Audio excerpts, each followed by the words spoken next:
السلام علیکم ورحمۃ اللہ وبرکاتہ۔ وعلیکم السلام ورحمۃ اللہ وبرکاتہ۔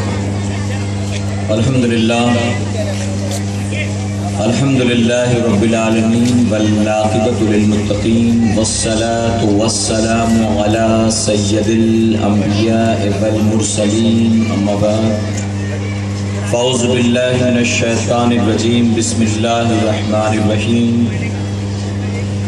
ان اللہ وملائکتہ یصلون علی النبی یا ایھا الذین آمنوا صلوا علیہ وسلموا تسلیما۔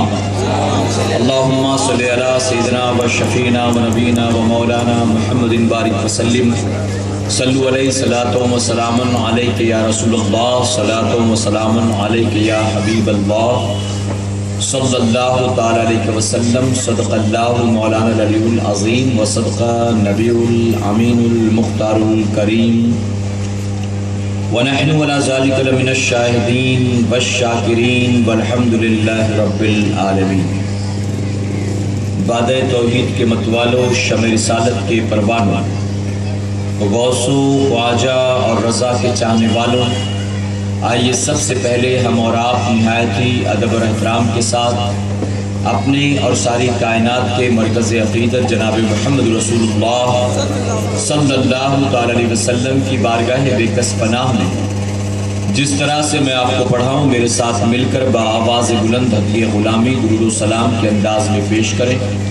پڑھیں الصلاۃ والسلام علیک یا رسول اللہ، الصلاۃ والسلام علیک یا حبیب اللہ، الصلاۃ والسلام علیک یا نبی اللہ، وعلی آلک واصحابک یا نور اللہ، صلی اللہ تعالی علیہ وسلم۔ رب کعبہ کی بارگاہ میں دعا ہے، مولا اپنے حبیب صاحب الاولاد صلی اللہ علیہ وسلم کے صدقہ فیض ہم تمام حاضرین اور سامعین کو تو ماہ محرم الحرام کی برکتوں سے بھرپور مالا مال فرما۔ یا الہ العالمین، اس نئے سال کو دنیا بھر کے مسلمانوں کی سربلندی اور کامیابی کا سال بنا، اور ہمیں تمام تر گناہوں سے سچی توبہ کرنے اور زیادہ سے زیادہ نیکیاں کر کے تجھے راضی کرنے کی توفیق عطا فرما۔ جو دہکتی آگ کے بستر پہ جو دہکتی ریت کے بستر پہ سویا وہ حسین،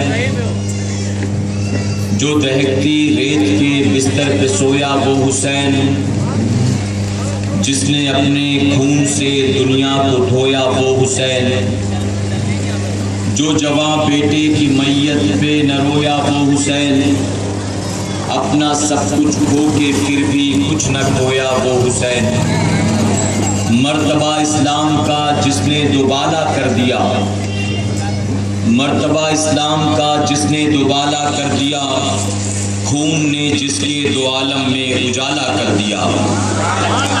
اور انسان کو بیدار تو ہو لینے دو، انسان کو بیدار تو ہو لینے دو، ہر قوم پکارے گی ہمارے ہیں حسین۔ میرے پیارے آقا علیہ الصلوۃ والتسلیم کے پیارے دیوانوں، آپ جانتے ہیں جیسے ہی ماہ محرم الحرام کا چاند آسمان پر چمکتا ہے، صرف بامبے کی سرزمین نہیں بلکہ دنیا کے مختلف ملکوں میں جہاں کہیں خوش عقیدہ سنی مسلمان بستے ہیں، ذکر حسین کی محفلوں کے سجنے کا سلسلہ شروع ہو جایا کرتا ہے۔ آپ بھی مسلسل 3 دن سے ذکر حسین کی اس محفل میں شامل ہیں۔ آج کی آخری بزم ہے اور یہ فقیر آپ کے سامنے اپنے شعور کے مطابق چند معروضات گوش گزار کرنے کی نیت سے حاضر آیا ہے۔ میرے پیارے آقا علیہ الصلوۃ والتسلیم کے پیارے دیوانوں، مختصر وقت میں چند اہم باتیں آپ کے گوش گزار کروں گا، اس نیت کے ساتھ کہ جو کچھ کہوں اللہ رب العزت اس پر سب سے پہلے مجھے، اس کے بعد آپ سب کو عمل کرنے کی توفیق عطا فرمائے۔ جانتے ہیں کہ جب محرم کا مہینہ آتا ہے تو پوری دنیا میں بسنے والے مسلمان اپنے اپنے شعور کے مطابق، اپنی اپنی طاقت کے مطابق شہدائے کرب و بلا کو خراج عقیدت پیش کیا کرتے۔ کہیں 10-11 روزہ محفلیں سجتی ہیں، کہیں نظر و نیاز کا اہتمام ہوتا ہے، کہیں قرآن خوانی، کہیں سبیل، کہیں کھچڑا، کہیں شربت، اور اسی دنیا میں کچھ ایسے بھی لوگ ہیں جو نوحہ مرثیہ ماتم کی محفلیں سجاتے ہیں، کہیں تعزیہ داری ہوتی ہے، کہیں علاوہ کودا جاتا ہے، کہیں ڈھول نگاڑے بجائے جاتے ہیں، کہیں میلہ لگایا جاتا ہے، کہیں پنجے بٹھائے جاتے ہیں۔ تو الگ الگ طور پر اپنے اپنے شعور کے مطابق دنیا کے لوگ شہدائے کرب و بلا کو خراج عقیدت پیش کرتے ہیں۔ آپ اس بات کو ذہن میں ہمیشہ کے لیے محفوظ کر لیں، ایصال ثواب کے نام پر کیا جانے والا اگر کوئی عمل شریعت و سنت کے مطابق ہو تو یقیناً رب تبارک تعالیٰ کرنے والے کو بھی ثواب عطا فرمائے گا، اور جس کے نام پر کیا جائے اللہ اس کو بھی ثواب عطا فرمائے گا۔ لیکن اگر ایصال ثواب کے نام پر کیا جانے والا ایک بھی عمل شریعت و سنت سے ٹکراتا ہو تو اس کا فائدہ نہ کرنے والے کو ہوگا اور نہ جس کے نام پر کیا جائے اس کو کوئی فائدہ ہوگا۔ اور یہ نہ کہ صرف دونوں اس فائدے سے محروم رہیں گے، بلکہ کبھی شریعت اور سنت کے خلاف کیا جانے والا کام ممکن ہے کرنے والے کے لیے قیامت کے دن پکڑ کا ذریعہ بھی بن جائے۔ ممکن ہے کہ رب تبارک تعالیٰ اس عمل کی بنیاد اپنے اس بندے کی قیامت کے دن پکڑ بھی فرما لے۔ اس لیے ہمیں اس بات کا خیال رکھنا چاہیے، ہم اگر ایصال ثواب کے طور پر کوئی کام کرتے ہیں، وہ چاہے امام عالی مقام کے نام پر ہو، چاہے صحابہ اکرام کے نام پر ہو، چاہے غوث و خواجہ اور رضا کے نام پر ہو، یا اپنے خاندان کے مرحومین کے نام پر ہو، چاہے وہ اللہ والوں کے نام کیا جائے، عام مسلمانوں کے نام کیا جائے، جب بھی ایصال ثواب کے نام پر کوئی کام کریں تو اس بات کا سب سے پہلے خیال رکھیں کہ ہمارا وہ عمل شریعت و سنت سے ٹکراتا نہ ہو، ہمارا وہ عمل شریعت و سنت کے مطابق ہو۔ اور یقیناً اگر وہ ہمارا عمل شریعت و سنت کے مطابق ہوا تو اللہ رب العزت یہ نہ کہ صرف جن کے نام کیا جائے انہی کو ثواب عطا فرمائے گا، بلکہ جو کر رہا ہے اللہ اس کو اس کا صلہ دونوں جہاں میں عطا فرمائے گا۔ تو میرے پیارے آقا علیہ الصلوۃ والتسلیم کے پیروانوں، یہ محفلیں بھی گویا ایصال ثواب ہی کا ذریعہ ہے۔ اور آپ نے کل مفتی زبیر احمد صاحب قبلہ سے باقاعدہ دلائل کی روشنی میں یہ بات سماعت فرمائی کہ اہل سنت والجماعت کے لوگ جو ایصال ثواب کرتے ہیں، یہ ہمارا اپنے مرحومین کو ایصال ثواب کرنا من گڑھن قصے کہانیوں سے نہیں ثابت ہے، بلکہ ایصال ثواب کا کرنا جو ہے یہ قرآن و حدیث سے ثابت ہے۔ آپ نے کل اس کے دلائل مفتی زبیر صاحب سے سماعت فرمائے۔ میرے پیارے آقا علیہ الصلوۃ والتسلیم کے پیروانوں، وہ لوگ خوش نصیب ہیں اللہ رب العزت نے جن کے دلوں میں اہل بیت کی محبت پیدا فرمایا۔ سبحان اللہ۔ وہ لوگ خوش نصیب ہیں۔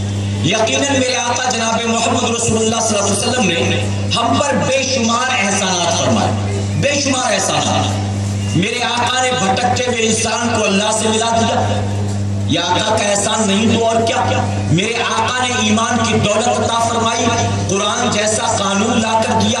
اللہ کے محبوب جناب محمد رسول اللہ صلی اللہ علیہ وسلم نے بتوں کے سجدوں سے روکا، اللہ کا سجدہ کرنے کا ہم کو طریقہ عطا فرمایا، ہم کو سلیقہ عطا فرمایا۔ میرے آقا نے ہمیں جہنم سے بچایا، جنت کے راستے کا مسافر بنا دیا، بے شمار احسانات کیے۔ اور اے مسلمانوں، یہ وہ چیزیں ہیں جو آقا نے لا کر دیا۔ حق تو یہ ہے کہ اللہ رب العزت نے اس ساری کائنات ہی کو محبوب کے صدقے میں پیدا فرمایا ہے۔ تو صرف حج، زکوٰۃ، روزہ، نماز ہی نہیں، بلکہ ساری کائنات اللہ نے اپنے حبیب کے صدقے میں پیدا کیا۔ تو یہ سب کچھ گویا اللہ رب العزت نے محبوب کے صدقے میں ہمیں عطا فرمایا ہے۔ تو آقا نے بے شمار احسانات فرمائے۔ صحابہ اکرام آقا کی بارگاہ میں عرض کرتے، یا رسول اللہ صلی اللہ علیہ وسلم، اے آقا آپ نے ہم پر بہت احسان کیا، بتائیے ہم اس احسان کا بدلہ کیسے چکائیں؟ تو میرے آقا نے ارشاد فرمایا کہ میں نے جو کچھ بھی کیا، میں تم سے کسی چیز کا صلہ نہیں چاہتا، میں تم سے کسی احسان کا بدلہ نہیں چاہتا۔ ہاں، اگر تم کچھ دینا ہی چاہتے ہو، اگر تم کرنا ہی کچھ چاہتے ہو، تو میں صرف اتنا چاہتا ہوں کہ تم میری اہل بیت سے محبت کیا کرو، تم میری اہل بیت سے محبت کرو، میری اولاد سے محبت کرو، بس اتنا ہی کافی ہے۔ علاوہ اس کے میں تم سے اور کچھ نہیں چاہتا۔ میرے پیارے آقا کے پیروانوں، اللہ رب العزت کا بہت بڑا کرم اور بہت بڑا احسان ہے کہ اللہ تبارک تعالیٰ نے ہمیں آپ کو اہل بیت سے محبت کی توفیق عطا فرمائی ہے۔ آقا کے احسانات کا بدلہ ہم کبھی زندگی بھر نہیں چکا سکتے۔ ہم گویا اپنے نبی کے فرمان پر عمل کرتے ہوئے اہل بیت سے محبت کرتے ہیں۔ میرے پیارے آقا کے پیروانوں، اور جانتے ہو اہل بیت سے محبت کرنا، صحابہ کرام سے محبت کرنا، اللہ کے محبوبین سے محبت کرنا، اللہ کے نیک بندوں سے محبت کرنا، اس محبت کا صلہ کیا ہوا جانتے ہو؟ اللہ کے محبوب جناب محمد رسول اللہ صلی اللہ علیہ وسلم نے 1450 سال پہلے فرمایا تھا جو جس سے محبت کرے گا کل بروز قیامت اس کو اسی کے ساتھ اٹھایا جائے گا۔ تو گویا جو صحابہ سے محبت کرتے ہیں، اہل بیت اطہار سے محبت کرتے ہیں، غوث و خواجہ اور رضا سے محبت کرتے ہیں، قیامت کے دن رب تبارک تعالیٰ محبوب کے فرمان کے صدقے انہیں اہل بیت کے ساتھ اٹھائے گا، انہیں اپنے محبوب بندوں کے ساتھ اٹھائے گا، انہیں بزرگان دین کے ساتھ اٹھائے گا۔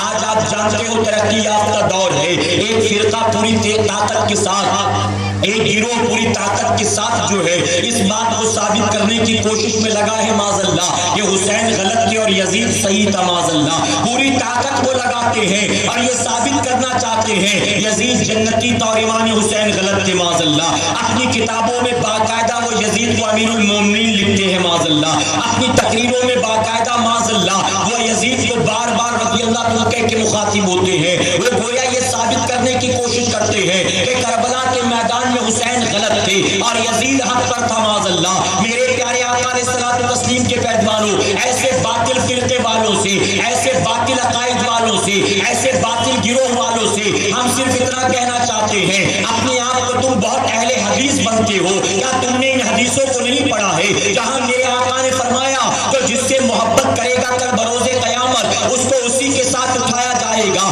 ارے یزید میں تمہیں کون سی خوبیاں نظر آتی ہیں؟ یزید تمہارے نزدیک کس بنیاد بہت اچھا ہے، بہت سچا ہے، تم یزید سے اتنی محبت کیوں کرتے ہو؟ ایک حدیث مبارکہ ہے اس کو لے کر گھومتے ہیں اور پورے بالوں پر کی طاقت لگا کر، پوری جماعت طاقت لگا کر یزید کو جنت میں داخل کرنے کی کوشش کرتی ہے۔ ایک حدیث مبارکہ ان کے ہاتھ لگ گئی، دنیا کی جنگ، دنیا کی جنگ، دنیا کی جنگ نہیں ہو گئی بلکہ قیامت تک کے لیے سنیوں سے ان کی جنگ ہو گئی ہے۔ اب اسی ایک جنگ کو لے کر ثابت کرتے ہیں کہ یزید تو جنت میں جائے گا۔ آقا نے فرمایا تھا جو دنیا کی جنگ میں شامل ہوں گے اللہ رب العزت انہیں جنت میں داخل فرمائے گا، اور یہ پروف کرتے ہیں کہ یزید بھی اس جنگ کے اندر شامل تھا۔ حالانکہ ہمارے علماء کی تحقیق سے یہ بات واضح ہو گئی ہے آقا نے جس وقت دنیا پر حملے کی بات کی تھی اس لشکر کے اندر یزید دور دور تک موجود نہیں تھا۔ یہ اس کو ڈھکیل کے اس لشکر میں شامل کرنا چاہتے ہیں۔ اے سرکار مدینہ کے پیروانوں، ان جاہلوں کو ایک حدیث مبارکہ مل گئی کہ دنیا کی جنگ کے حوالے سے اسی کو لے کر یزید کو جنتی ثابت کرتے ہیں۔ ارے آقا نے دنیا کی جنگ میں شامل ہونے والے ایمان والوں کو جنتی قرار دیا، اس میں کوئی شک و شبہ نہیں ہے، لیکن سن لو آقا نے اس فوج میں جانے والوں کو صرف جنتی کہا ہے اور امام حسین کو جنتی نوجوانوں کا سردار کہا ہے۔ میرے آقا نے تمہیں وہ یزید والی حدیث نظر آتی ہے، حسنین کریمین والی حدیث نظر نہیں آتی ہے، امام حسین والی حدیث نظر نہیں آتی ہے۔ ارے ہم ان سے بحث نہیں کرتے، ہم ان باطل عقائد والوں سے صرف اتنا کہنا چاہتے ہیں آقا نے فرمایا تو جس سے محبت کرے گا کل بروز قیامت اس کو اسی کے ساتھ اٹھایا جائے گا۔ تمہیں یزید سے محبت ہے، اللہ قیامت کے دن تمہیں یزید کے ساتھ اٹھائے گا۔ ہمیں امام حسین سے محبت ہے، اللہ قیامت کے دن ہمیں امام حسین کے ساتھ اٹھائے گا، اور ہم تو تمہارے لیے دعا کرتے ہیں اللہ تمہیں اسی جنت میں داخل کر دے جس جنت میں تمہارا امیر المومنین یزید جانے والا ہے، اور اللہ ہم سنیوں کو اس جنت میں داخل کر دے جس جنت کی سرداری اللہ کے حبیب نے اپنے نواسے حسین کو عطا فرمائی ہے۔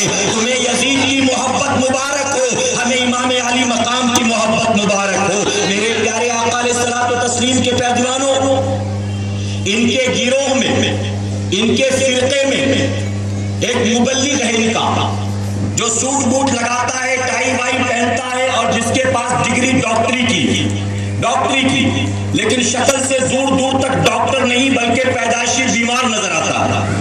اس ڈاکٹر کی تصویر کبھی دیکھی ہوگی آپ نے، کسی اینگل سے ڈاکٹر لگتا ہے، ایسا لگتا ہے کہ یہ خود ہی شکل سے بیمار ہے، اور جانتے ہیں ایسا بیمار کہ اس کی بیماری کا علاج دنیا کا کوئی ڈاکٹر نہیں کر سکتا، اس کی بیماری کا علاج تو قبر کے اندر فرشتے کرنے والے ہیں۔ جب کوڑے پڑیں گے تو عقل ٹھکانے آئے گی، اس وقت عقل ٹھکانے بھی آئی تو کوئی فائدہ نہیں ہوگا۔ اسی لیے بریلی کے تاجدار نے پہلے ہی کہہ دیا، آج لے ان کی پناہ، آج مدد مانگ ان سے، آج لے ان کی پناہ، آج مدد مانگ ان سے، کل نہ مانیں گے قیامت میں اگر مان گیا، کل نہ مانیں گے قیامت میں اگر مان گیا۔ جب قبر میں فرشتوں کا کوڑا دیکھے گا تو فوراً کہے گا مجھے معاف کر دو، میں خامخواہ ابن تیمیہ کے چکر میں آ گیا، خامخواہ اسماعیل دہلوی کے چکر میں آ گیا، ارے میں تو پھنس گیا ان کے چکر میں۔ اے مصطفیٰ پیارے کے دیوانوں، یہ ان کی جماعت کا مبلغ جو ہے، معاذ اللہ ثم معاذ اللہ، اس کی بے شمار تقریریں ایسی موجود ہیں انٹرنیٹ کے اوپر جس میں امام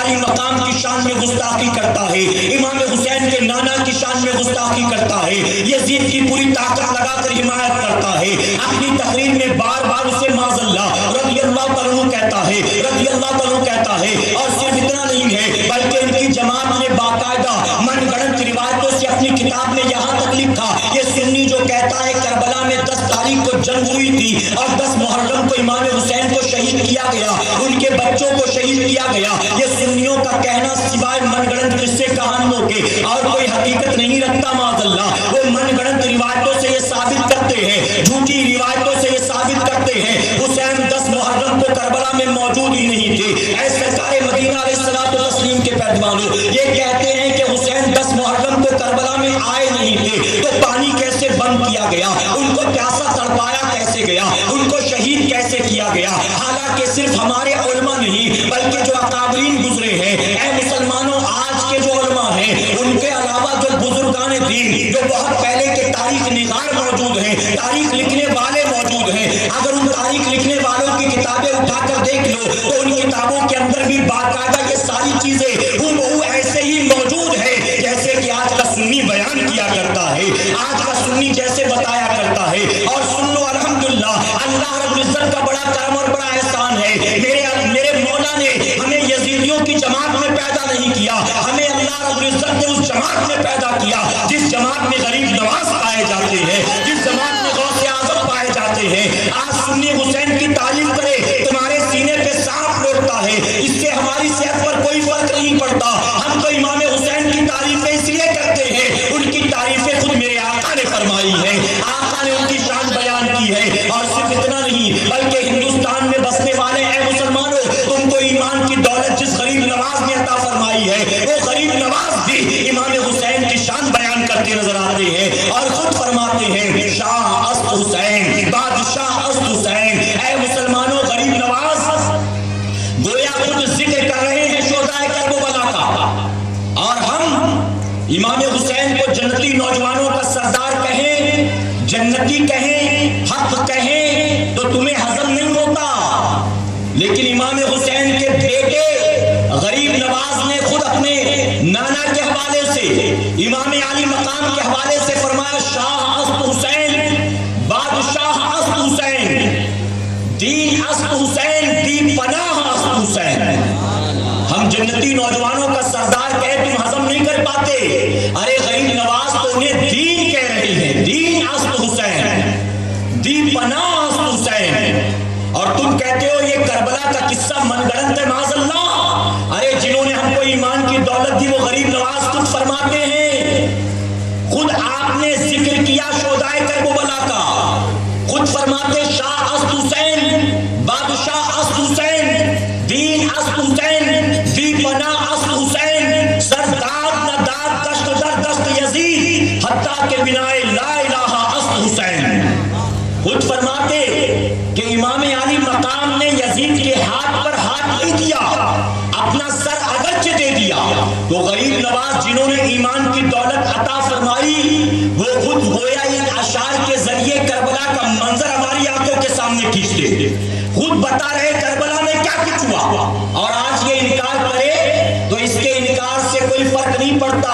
اس کی وجہ یہ ہے کہ یہ جو انکار کرتا ہے امام علی مقام کا، ارے یہ تو وہ ہے جس نے میرے نبی کی عظمتوں کا بھی انکار کر رکھا، نبی کی شان کا بھی انکار کر رکھا۔ اور میرے پیارے آقا کے پیروانوں، میں الحمدللہ پورے دعوے کے ساتھ، فخر کے ساتھ، پوری ذمہ داری کے ساتھ کہوں گا اللہ رب العزت کا بہت بڑا کرم، بہت بڑا احسان۔ اللہ نے ہمیں کسی باطل فرقے میں پیدا نہیں کیا، اللہ نے ہمیں کسی غلط گروہ کے اندر اندر پیدا نہیں کیا، اللہ نے ہمیں ایسی جماعت میں پیدا فرمایا ہے کہ جماعت کے دل کے اندر الحمدللہ اپنے نبی کی محبت بھی پائی جاتی ہے اور اللہ کے ایک ایک ولی کی محبت بھی پائی جاتی ہے۔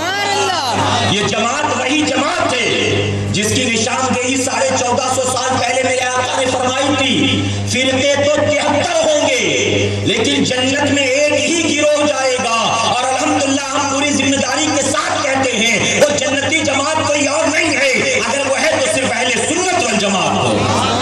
اہل سنت والجماعت، یوں تو بے شمار نشانیاں، لیکن ان تمام نشانیوں کے ساتھ میں یہ بھی کہنا چاہوں گا کہ ایک سب سے بڑی نشانی یہ ہے اس جماعت کے جنتی ہونے کی کہ جتنے ولی گزرے ہیں اللہ نے سارے ولی الحمدللہ اسی جماعت میں پیدا فرمائے ہیں۔ دیوبندیوں میں کوئی غوث نظر آتا ہے؟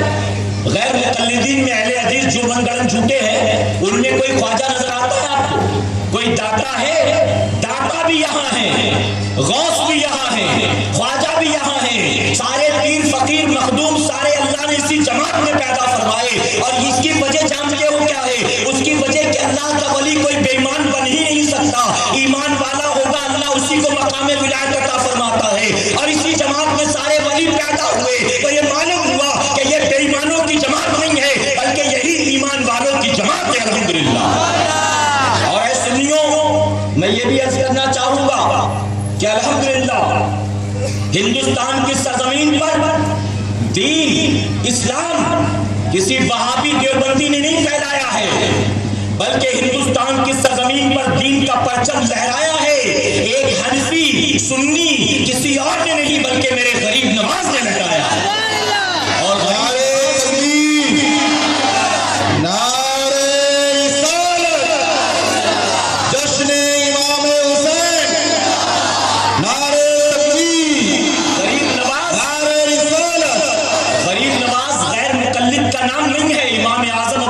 کے مقلد کا نام ہے، اور الحمدللہ غریب نواز نے ہم کو ایمان کی دولت دی۔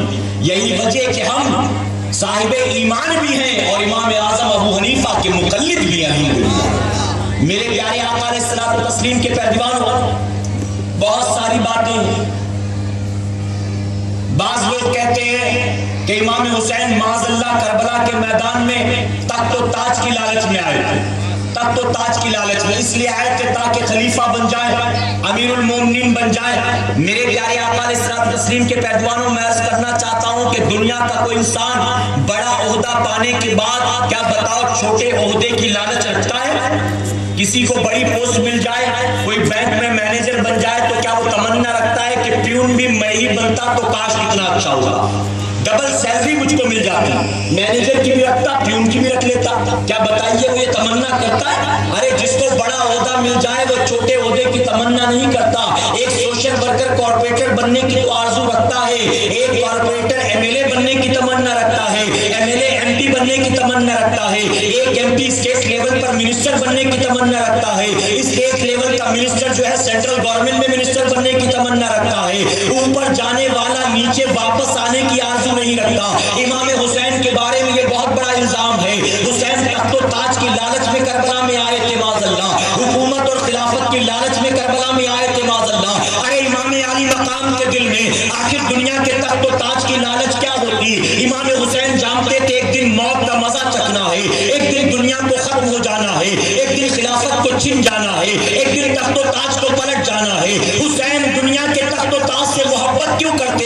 ارے حسین کے نانا نے حسین کو جنتی نوجوانوں کی سرداری عطا فرما دی تھی، جو جنتی نوجوانوں کا سردار بن گیا ہو آخر اس کے لیے دنیا کا تخت و تاج کیا معنی رکھتا ہے؟ اور میرے پیارے آقا کے پیروانوں، اگر حسین کو امیر المومنین ہی بننا ہوتا، حسین کو خلیفہ وقت ہی بننا ہوتا تو حسین کو کربلا کے میدان میں اپنے بیوی بچوں کو لانے کی کیا ضرورت تھی؟ بھوکا پیاسا رہنے کی کیا ضرورت تھی؟ اپنی بہن کو اور اپنے بھانجوں بھتیجوں کو لانے کی کیا ضرورت تھی؟ حسین کو اگر امیر المومنین بننے کا شوق تھا، حسین اپنی والدہ کی قبر پر چلے جاتے، جا کر ہاتھ اٹھا کر دعا کرتے، اے امی میرے لیے دعا کر دو اللہ مجھ کو خلیفہ بنا دے، اللہ مجھ کو امیر المومنین بنا دے۔ اے مسلمانوں، اللہ رب العزت نے حضرت امام علی مقام کی والدہ حضرت فاطمہ کے مرتبے کو اتنا بلند فرما دیا تھا، اتنا بلند فرما دیا تھا کہ حضرت فاطمہ اپنے گھر میں مصلی بچھا کر اللہ کی بارگاہ میں اپنی پیشانی رکھتی تھی اور دعا کرتی تھی تو اللہ ان کے گھر کے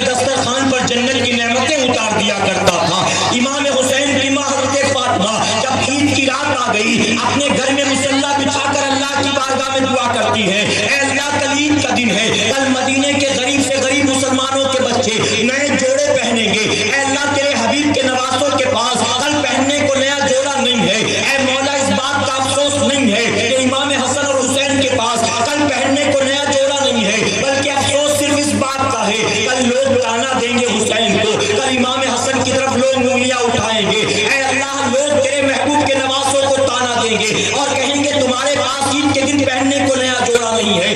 ابھی حضرت فاطمہ ہے اپنے مصلی پر دعا ہی کر رہی تھی، وہاں دروازے پر تمام فرشتوں کے سردار جبرائیل علیہ السلام ان دونوں بچوں کے لیے ہاتھ میں جنت کا جوڑا لے کر حاضر ہو جاتے ہیں، حسنین کریمین کے لیے جنت کا جوڑا لے کر پہنچ جاتے ہیں۔ اے مسلمانوں ذرا سوچو، حضرت فاطمہ الزہرا کو اللہ رب العزت نے اتنا بلند مرتبہ عطا کر دیا، وہ دعا کریں تو گھر کے دسترخوان پر جنت کی نعمتیں آ جائے، وہ دعا کریں تو ان کے بیٹوں کے لیے جنت کا جوڑا آ جائے۔ اگر امام حسین کو خلیفہ بننا ہوتا اپنی والدہ کی قبر انور پر چلے جاتے اور کہتے امی دعا کرو تاکہ میں امیر المومنین بن جاؤں۔ امام حسین اپنے نانا کی قبر پر چلے آتے، ان کے نانا کے مرتبے کو اللہ نے اتنا بلند کیا کہ ان کے نانا اگر چاہ لیں تو دنیا ہی میں انہیں جنتی نوجوانوں کی سرداری عطا کر سکتے ہیں۔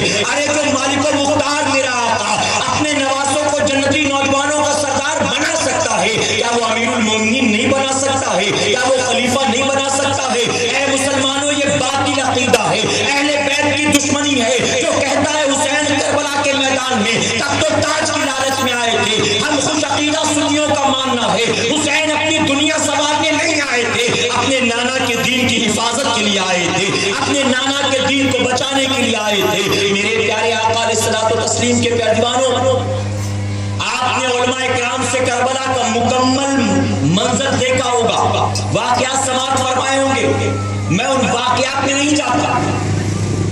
آئیے میں آج کے دور کے اعتبار سے کچھ باتیں عرض کروں گا۔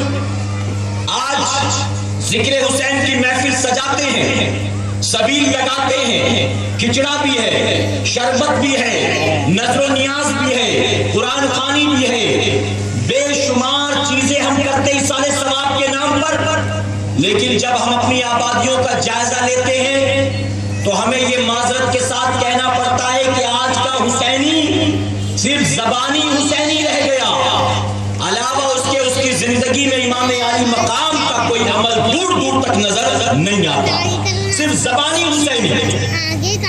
محرم کا چاند ہوا تب سے لے کر 10 تاریخ 11 12 تاریخ تک امام علی مقام کی محبت، اور ان تاریخوں کے جانے کے بعد بتاؤ کیا امام حسین سے محبت دل میں باقی رہتی ہے؟ میرے پیارے آقا کے پیروانوں، اگر واقعی سچے پکے حسینی ہو تو پھر نمازوں کی پابندی کیوں نہیں کرتے؟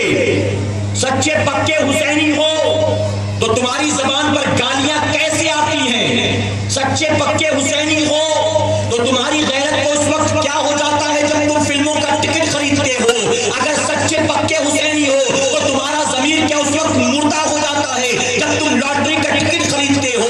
ارے کون سی برائی ہے جو ہماری آبادی میں نہیں پائی جاتی؟ آج مسلمان صرف جھوٹ نہیں بولتا، غیبت چغلی نہیں کرتا، ایک دوسرے کی ترقی کو دیکھ کر بغض عداوت نہیں رکھتا، حسد نہیں کرتا۔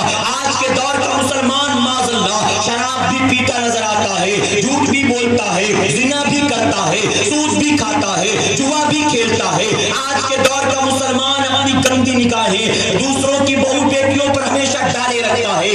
آج کے دور کا مسلمان اپنی زندگی کے ایک ایک لمحات کو اسی طرح سے گزارتا نظر آتا ہے جس طرح سے کل یزید اپنی زندگی کے لمحات کو گزارا کرتا تھا۔ ہم اپنے آپ کو بنتے بہت بڑے حسینی ہیں، اپنے گریبان میں جانچ کر دیکھیں تو پتہ چلے گا ہماری زندگیوں میں آج وہ ساری چیزیں رچ بس گئی ہیں جو باتیں کل تک یزید کے اندر پائی جاتی تھی۔ جن برائیوں کی بنیاد امام علی مقام کربلا کے میدان میں یزید کے مقابلے میں آئے تھے، آج وہ ساری برائیاں ہم مسلمانوں کی زندگیوں میں پائی جاتی ہیں۔